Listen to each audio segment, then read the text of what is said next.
જાણવું.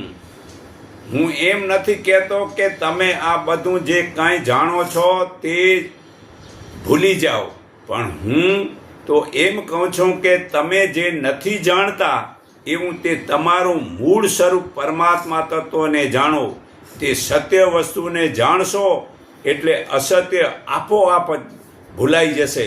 તમે માતા પિતાના પુત્ર છો, બીજાના મિત્ર છો, પત્નીના સ્વામી છો, બાળકોના પિતા છો, તે ભલે રહ્યા, પરંતુ તેથી આગળ વધીને તમે અનેક દિવ્ય લોકના સ્વામી છો, પરમાત્માના દિવ્ય આનંદના સાચા વારસદાર છો. આટલું સમજાણું હશે તો ખરેખર તમે પરમાત્માની શાંતિમાં આમ સ્નાન કરતા થઈ જશો, પરમાત્મામાં આમ લીન થઈ જશો તો તરત જ મોક્ષ પામશો.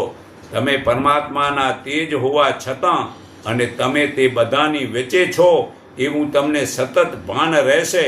ઉપરાંત તમારી આજુબાજુમાં બીજા મનુષ્યો પણ તમારા પ્રત્યક્ષ દિવ્ય ભાવથી જોતા થઈ જશે.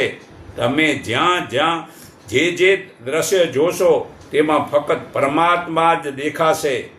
તે વેળા તમારું અહમ, મમતા અને આસક્તિ છૂટી જશે અને તેને બદલે પરમાત્માની શાંતિનો આનંદ પ્રાપ્ત થશે.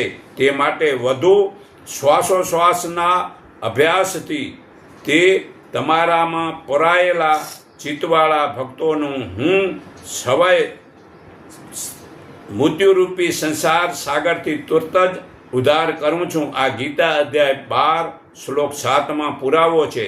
તો જે જાણવા યોગ્ય છે અને જેને જાણી મનુષ્ય મોક્ષ પામે છે તે તત્વ પરમાત્મા છે, જે અનાદિ પરબ્રહ્મ છે. તેને નથી સતું કહી શકાતું કે નથી અસતું કહી શકાતું. ગીતા અધ્યાય 13 શ્લોક 13માં પુરાવો છે. તો તેને જાણવા છે. પરમાત્મા જો જાણ્યા નથી તો કશું જ કર્યું નથી. પરમાત્મા સૂક્ષ્મ છે અને એ 14 બ્રહ્માંડમાં મારો વાલો આમ ઠસરસ છે. એને જરા હિલવાની પણ જગ્યા નથી. એ પરમાત્માને જાણી અને આનંદ મેળવો.